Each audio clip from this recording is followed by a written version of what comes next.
In Dredge, the NPCs tell you not to stay out after dark, but I figured what's the worst that can happen? This game doesn't look very scary. Then, as you're fishing and minding your business, something will come rushing at you from a distance, or a leviathan will break the surface of the water. And when this happens, it's quite terrifying. And it's exactly because the game doesn't look scary that these moments are so effective. Hello everyone, and in today's exploration of cosmic horror, we will be looking at some video games in the genre that I played recently. And today, we will also be joined by Pancake, who has a love for this stuff as much as I do. And he has a great channel dealing with various topics in horror and beyond that I of course linked in the description for you to check out. Be warned that we will be spoiling the games we talk about, and with that being said, let's get started. There's something uniquely unsettling about cozy games that lean into horror. Dredge looks like a peaceful little fishing game at first. You're a lone sailor just trying to make a living by getting fish and selling them in the small town. But there's an underlying evil or unsettling factor here. You start off in this small, cozy fishing town with a lighthouse on top of a hill, the essential structure to any cosmic horror tale. But there are all these small things that bring out the spooky side, like how sometimes you will see another ship, but as you get closer it disappears. Then you may stop at a shipwreck that turns out to be a giant crab. If you're caught outside for too long, you will start to see red eyes everywhere floating in the sky. Also, every now and then you will catch a fish that is deformed, like it was corrupted by something. Then the NPCs will hint at some terrors lurking in the seas. For example, the guy that I sold all my fish to asked me for one of these corrupted fish, and when I gave it to him, he started to act weird, and he locked himself in his shop. This part in specific reminded me of the Shadow Over Innsmouth. In Lovecraft's story, a town is overtaken by these fish-human hybrids, descendants of people who made deals with ancient underwater gods. In Innsmouth, you can clearly tell that the people are corrupted. They have bulging eyes, they look like fish, pretty much stay inside all the time, and they don't trust outsiders. And this is all normal for them. A part of this effect is in Dredge too. Everyone you meet seems kind of off. The more you fish, the more the world seems infected by something. I wonder if these corrupted fish got to everyone on the island, if they would themselves turn into something like those creatures from Innsmouth. One of the more interesting NPCs is the Collector, who asks you to dig up strange relics and give them back to him, and he gives you powers as a reward. And every time he gives you one of these powers and you go back to the town, the lighthouse keeper comes out and gives you some dire omen, giving you the vibe that you're doing something kind of wrong by interacting with him and having these powers that regular fishermen shouldn't have. There are 4 major areas in the game, and each has its own little thing. In the first one, there is a scary creature in the cliffs through which you must go through. No choice but to face it and get jump scared. The second area is my favorite. It has this kraken creature resting under an area where you have to go get some fish. So you use this generator thing to put him to sleep, but you never know when he may wake up and slam his tentacles on you. The third area isn't too scary, it's just easy to crash your ship. And in the fourth area, there is a piranha-like creature that does not leave you alone. Also, at any given moment, you don't know if something will break the surface of the water and attack your ship. The monsters aren't contained in the 4 areas. There are some others that can get you when you're traveling between them. Sometimes a tentacle or vines will come out of nowhere, because as far as we know, some creature is always under you, lurking in the depths. Maybe the whole ocean floor is riddled with some sort of organism, and it has various means of attacking you. There is something special about cozy games that are creepy. The contrast of the 2 vibes makes each one stand out more. You overstay your welcome in the night outside, then hurry back to the town, hoping no terrors will get you on the way. This game was very easy to play and beat, because it's not like you're scared the whole time playing it, like a full-on horror game. The fishing mechanic and the ship upgrading is quite rewarding, so it keeps drawing you back in. Having these fun mechanics is the perfect way to feed you the horrors that the game has to offer. You'll be out there fishing in calm waters, the sun just barely setting, and eventually you won't even flinch when tentacles slide past your hull or you see some outline in the distance. You'll dock to repair your ship like nothing happened. Eventually, you get used to these horrors and they become normal to you. You keep fishing, upgrading, and dredging things up that probably should have stayed buried. And you do this without question, because the gameplay loop is just that satisfying. Dredge is definitely my favorite game that I played recently. If you're anything like me, the first title you thought of when asked the question, what's your favorite cosmic horror game, was Bloodborne. But Bloodborne isn't just my favorite piece of cosmic horror gaming media, it is the definitive take. This is gaming's perfect depiction of cosmic horror. From the eldritch abominations that you spend the game's duration hunting that you are also tragically doomed to one day become, to the ignoble gods who glide through the air above you, Bloodborne's world is so perfectly brought to life by its featured cosmic entities. Everything is so fine-tuned without ever giving away too much, without ever sacrificing its mystery, and to me, that's cosmic horror at its best. What's scariest isn't what you are presented with, but what you aren't. And as much as I'd like to go on and on and on about how much I love Bloodborne and all the reasons why it rules, that is a well-trodden road. There are countless videos about the game on this platform, but recently I did play a couple of shorter cosmic horror games that I bet you're probably unfamiliar with, and they're both great and deserve to be talked about too. So I am going to do that, starting with a little game called Sacritice.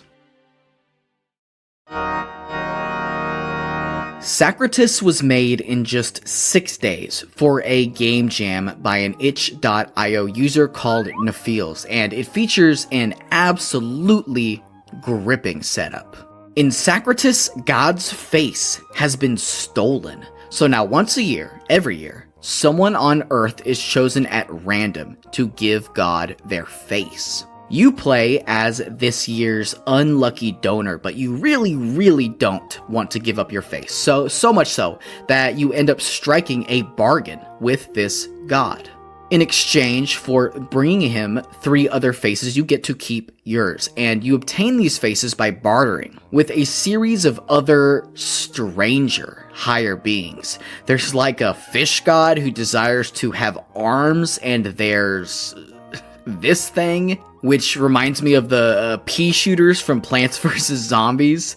In exchange for their faces, you trade them not just parts of your body, an arm and an eye to be exact, but also more abstract belongings like your own happiness. I really enjoy this game's style of storytelling. It is told like a fable, and everything is very dreamlike, and as I, and probably you as well, have already observed, very weird. This game is extremely weird, and it gets stranger by the minute.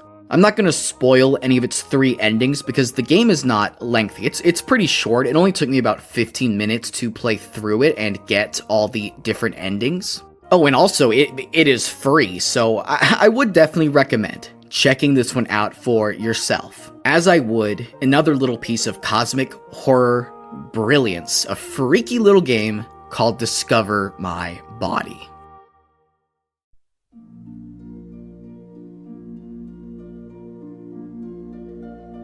Discover My Body was made by a solo developer called Yams, who is a bit of a legend in the independent horror game development space. His work has inspired other creators like Balash Ronyai, who made a very eerie game last year called The Children of Clay. And just like that game, Discover My Body is extremely atmospheric and features some really subversive world building. It is the year 2040, and you play as a student doctor who is given the opportunity to observe something called a psychical transvolution flowering. What is a psychical transvolution flowering, you may ask? And, nothing too crazy. Just the process of a human being ascending to a higher state of being, shedding his mortal form, and joining an evolved collective consciousness. This procedure is narrated by the person undergoing the flowering, who provides some actually much appreciated comedy to the story. Every time you click on whatever crazy thing is happening to him, he'll respond with something like, "Aha, you've discovered that my hands have fallen off. Well, I suppose I'll never play the violin again." The flowering is an elective procedure, by the way. The patient has chosen to undergo this transformation, but why he, or anyone for that matter, would want to do this is only hinted at. How the flowering works is also a question that is left unanswered, and I love how arcane everything surrounding this is. That's what cosmic horror is to me, or what it is at its best. It is the fear of the unknowable, of stuff so beyond our perception it couldn't possibly be understood, and Discover My Body is all about that. As much as I love exploring the sprawling world of Bloodborne and uncovering its clandestine secrets and fighting through its perfectly calibrated boss battles, God, I love Bloodborne, I do just as much really enjoy little games like Sacritice and Discover My Body, and I want to thank Ghouligan so much for having me on to talk about them. Much like Dredge, Dead Space turns out to be something very different from what it seems to be at first glance. You're trapped on a massive mining ship, filled with corpses that won't stay dead, and your goal is to make it out alive. But survival horror and going from point A to point B is only the main gameplay loop. The real horror here is the fact that there is something far more expansive unfolding, something ancient, intelligent, and beyond the scope of understanding. The Ishimura was designed to be a symbol of human progress, an enormous spaceship capable of breaking apart planets and harvesting resources from the stars. But beneath the surface of planet Aegis 7, the crew uncovered something older than their mission and immune to their tools. A strange monolith known as the Marker, the source of madness of this story. The moment it was discovered, people started hearing voices, suffering vivid hallucinations, and behaving unpredictably. And soon, the dead returned in forms that no longer resembled the people they had once been. Necromorphs, reanimated corpses violently reshaped into space zombies. Their purpose is to convert the dead and kill the living to create more bodies to work with. They're only a part of the Marker's greater mission. It turns out that the people behind this were members of the Church of Unitology. And it turns out that finding this marker wasn't an accident. It was deliberately sought out by members of the Church of Unitology. This is a religion built around the belief that markers are sacred, and that death is not an end but a transformation. This is a concept called convergence, a collective rebirth when all souls merge into one. Every person and biological matter is absorbed into a single vast entity. Crazy cults are a pretty common theme in Lovecraftian stories, but I think this one is unique because it's set in the future. It's like it's saying, even though we came so far as a species, we're still not immune to these influences. It's easy to imagine how someone might resist this idea at first, but I think it's really scary how quickly that perspective can be reversed under the marker's influence. There's something scary about the idea that someone can begin as a skeptic and slowly become a believer because their thoughts are no longer their own.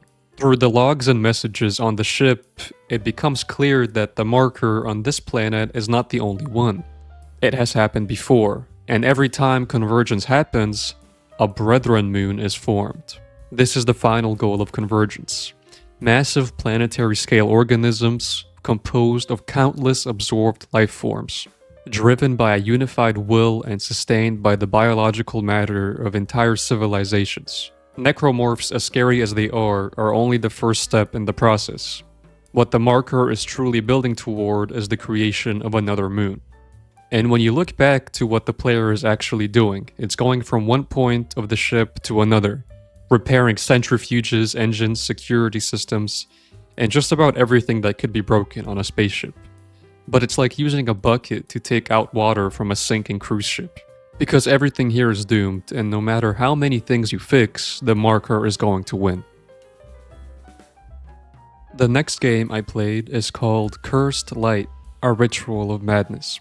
I was browsing itch.io and I saw that this one had a lighthouse in the thumbnail, so I knew it was going to be a good one. The story is set in 1856, You play as a woman whose husband had recently died. Not long after starting, you receive a phone call that urges you to continue your late husband's research. After this call, you receive a strange note telling you to board a ship, which you do. You get to this island with a lighthouse and you can hear the foghorn in the distance. You go to this cave with a bunch of Cthulhu heads, which was cool to see, of course. And as you can see, the game is black and green. I've never seen a game that looks like this before, but it is quite effective in bringing the atmosphere up. So the husband's research turned out to be locating 3 artifacts tied to some mysterious cult. A pretty classic premise. So you find one that he had found already, which was a skull, and then you find another in the sewers, which is a heart, and then slugs come out to jump scare you. Eventually you get the key to the lighthouse and you scale it. And it turns out that the husband was a victim of a ritual, a much larger picture. He was pulled here by some greater purpose and used to summon something sinister. This one was actually kind of long compared to some other itch.io games. It's about 30 minutes of playtime, and it's as classic cosmic horror as it gets. Mysterious ancient artifacts, cultists, and summoning something that shouldn't be summoned. But it was a pretty fun experience. Thank you very much for watching.